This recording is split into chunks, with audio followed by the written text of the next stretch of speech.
Assalamualaikum warahmatullahi wabarakatuh. Selamat pagi anak-anak kelas 3A yang soli dan solihah. Bagaimana kabarnya hari ini? Semoga anak-anak beserta keluarga selalu dalam keadaan yang sehat tanpa kurang suatu apapun. Hari ini kita akan belajar tematik muatan bahasa Indonesia dan matematika. Untuk video yang pertama ini kita akan belajar muatan bahasa Indonesia. Sebelumnya marilah kita berdoa sebelum belajar. A'udzu billahi minasyaitonir rajim. Bismillahirrahmanirrahim. Rabbi zidni ilma warzuqni fahma. Amin. Anak-anak, kali ini kita akan belajar ciri-ciri makhluk hidup yang ketiga, yaitu makhluk hidup berkembang biak.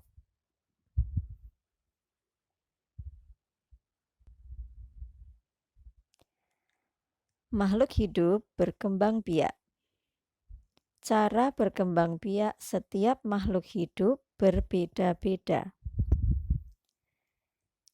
Yang pertama, manusia, cara berkembang biaknya adalah dengan melahirkan. Kemudian, hewan berkembang biak dengan cara melahirkan atau bertelur dan melahirkan. Ini nanti tergantung dengan hewannya apa. Yang ketiga, tumbuhan berkembang biak dengan cara alami dan buatan. Kita akan bahas satu persatu ya anak-anak. Kita mulai dari cara berkembang biak hewan. Hewan ada yang berkembang biak dengan cara melahirkan atau disebut juga vivipar. Contoh hewan yang berkembang biak dengan melahirkan adalah kucing, sapi, gajah, dan yang lainnya masih banyak lagi. Anak-anak bisa menyebutkan yang lain ya. Misalnya domba atau onta dan lain sebagainya. Kemudian yang kedua, hewan juga ada yang berkembang biak dengan cara bertelur atau disebut juga ovipar. Contoh hewan yang berkembang biak dengan cara bertelur adalah ayam, bebek, burung, angsa, dan lain sebagainya.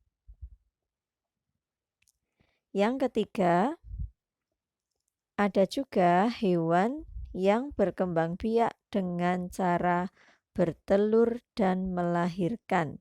Jadi dua-duanya ya.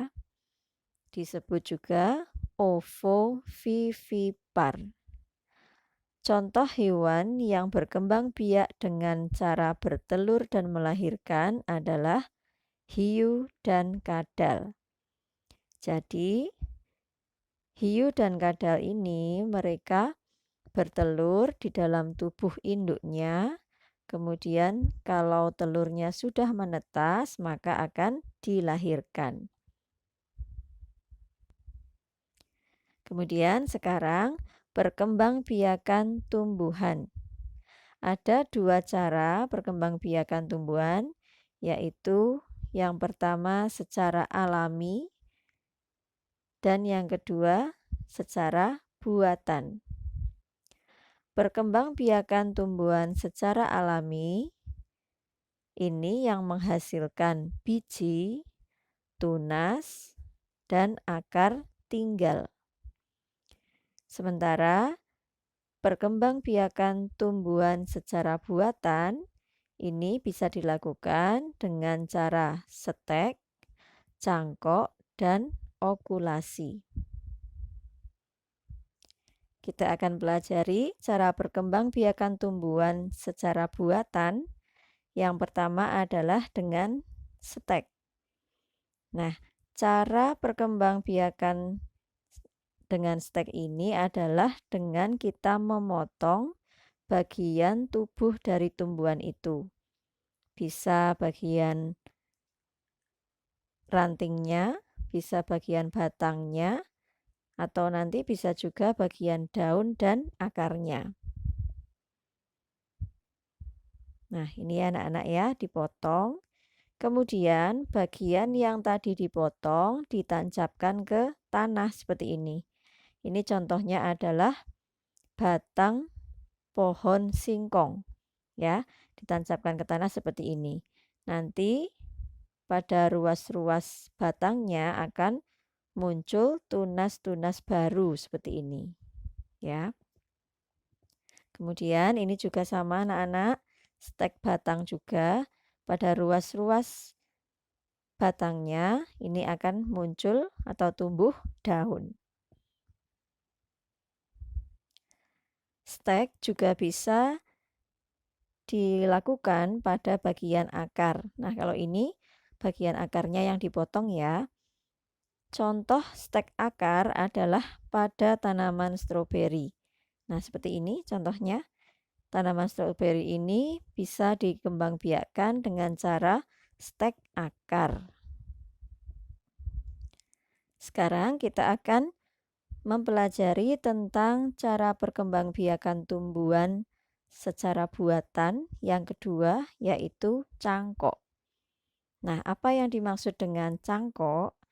Jadi seperti ini anak-anak ya.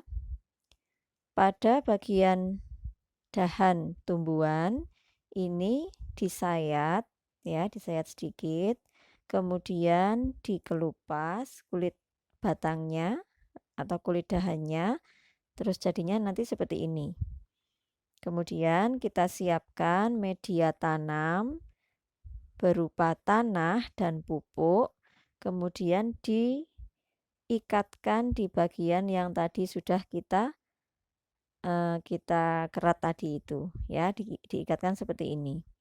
Kemudian kalau sudah kita tunggu beberapa lama, beberapa saat, kemudian nanti pada bagian yang kita bungkus ini akan tumbuh tunas atau daun yang baru. Nah, ini ya contohnya ya, gambarnya anak-anak. Ini contoh perkembangbiakan dengan cara mencangkok. Nanti pada bagian yang kita cangkok, yang kita tempeli tanah tadi akan muncul tunas baru dan daun yang baru. Kemudian yang ketiga, perkembangbiakan tumbuhan secara buatan adalah okulasi. Nah, apa ya yang dimaksud dengan okulasi? Jadi, okulasi adalah menempel. Seperti ini anak-anak ya. Satu tumbuhan kita kerat bagian batangnya, kemudian kita tempelkan dengan keratan dari tumbuhan lain. Ya, tumbuhan lain yang mungkin sudah lebih bagus ya, tumbuhan lain yang kualitasnya lebih baik, kemudian ditempelkan di sini. Ya, setelah ditempelkan kemudian kita tutup dan kita ikat seperti ini. Nanti pada bagian yang kita ikat ini akan muncul tunas atau daun atau tumbuhan yang dahan yang baru ya. Ini namanya okulasi. Baik anak-anak, materi untuk muatan bahasa Indonesia hari ini sudah selesai. Setelah ini silakan anak-anak menyimak materi muatan matematika. Oke, terima kasih atas perhatiannya. Buranum akhiri dulu. Wassalamualaikum warahmatullahi wabarakatuh.